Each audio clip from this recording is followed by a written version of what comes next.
Кішкене сіз тыңдап алыңыз, не айтқан? Ақерке айтты, егер деді, мен жақсы көрсем, ғашық болсам, шынымен махаббаттас болсақ, мүмкін өзгеру мүмкін. Бірақ мен қаламаймын, өзім іште қаламайтын едім, дәл қазіргі моментте ата-анамен тұруды. Болашақта не болатынын білмеймін деді. Мен сол сөзге енді келіп тұрған жоқпын ба?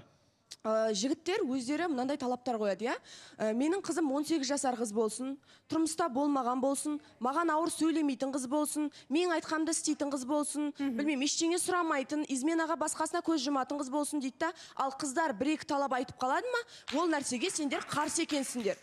Өздерің бөлінесіңдер. Просто андай ғой, мен білемін, менің әкем менің шешемнен биік тұрған всегда. Мен ол нәрсені білемін, бірақ менің әкем сияқты аялап, просто ондай позиция емес та, сендер бүкіл нәрсені сен кінәлісің, сен көп сөйлейсің, көп жаман ауыр айтасың дейсің да, ол мен просто талабым, я так хочу, не істей аламын. Сонда сен мына жерде бүкіл әйелін алған қыздар, қыз алған мына жерде үйленем деп отқан жігіттер әйелдерін құл қылады деген келіп тұрмас. Оразғали тыңдап алайық. Жоқ, Оразғали да, бір мен бар ғой, бір бешбармақты айтып жатсам, сен рамен туралы әңгіме айтып отырсың ба, бірдеңе да, сен вообще қатысы жоқ әңгімелер айтып отырсың. Сендер құласыңдар еркектер, мен ертең сендердің ата-аналарыңмен тұрмаймын деген әңгіме шығып тұрған жоқ. Комфорт. Мен айттым, мен өмір бойы жалғыз тұрып қалған адаммын. Мен комфортқа қатты қараймын. Мен айтып тұрған жоқпын, әке-шешеңмен араласпайсың, бармайсың деп. И то жақсы, енді әркімнің өзінің қалауы, талғамы.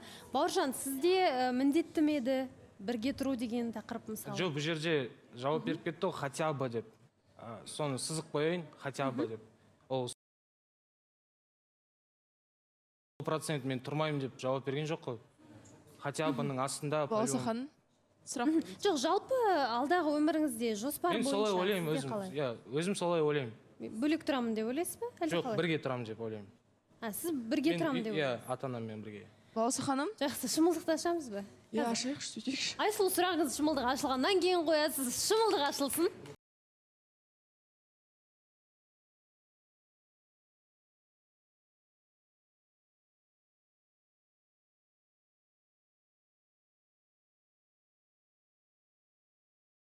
Шымылдық ашылды, Ақерке, әсеріңіз? Әсерім жақсы. Сәлеметсіз, қайырлы кеш. Келдіңіз. Тағы да рахмет, мен тыңдап келгеніңіз үшін. Қалай, сізбен қатар көріне ма, әлде жас көріне ма, қалай? Жоқ, негізі үлкендеу көрінетін сияқты. Мен негізі кішкентай қыз сияқты көрінемін, макияждан кәрі көрінемін да. Мен сол бағана айтып өтейін деген ғой негізі. Қызды өз түрін өзгертетін сол грим ғой, то есть макияж, қас, кірпік. А так былай жас қыз, кішкентай қыз көрінеді ғой. Кішкентай қыз деп көремін деп Баласа ханым, сұрақ қойып кетсем болады ма, Бауыржан? Қош келдіңіз деп айтқым келеді. Үйдегілеріңіз осы бағдарламаны көре ме, және де біле ме сіз осы жаққа Ақеркені таңдап келіп тұрғаныңызды? Иә, көреді, біледі. Ақеркеге деген ойлары қалай ата-анаңыздың, үйдегілеріңіздің? Жақсы шығар. жалпы талқыланбедіңіз бе? Сөйлесіп педіңіздер ата-анаңызбен? Именно осы Ақерке жайында жоқ, бұлай, иә. Жалпы қосылайыққа барам деп айттыңыз? Айттым, ескертіп, бір ауыз Бірақ айттым. кімге екенін айтпадыңыз? Кімге екенін айтқан жоқсыз? Көресіздер деп айттым ғой. Ол кісілерге де тосын сый болды. Ата-анасы қарсы болып, ойбай бұл қыз болмайды деп жатпасын. Ертең күні келмей қалып жүрмеңіз енді. Қойыңызшы, Ақерке, жазақсыз ғой.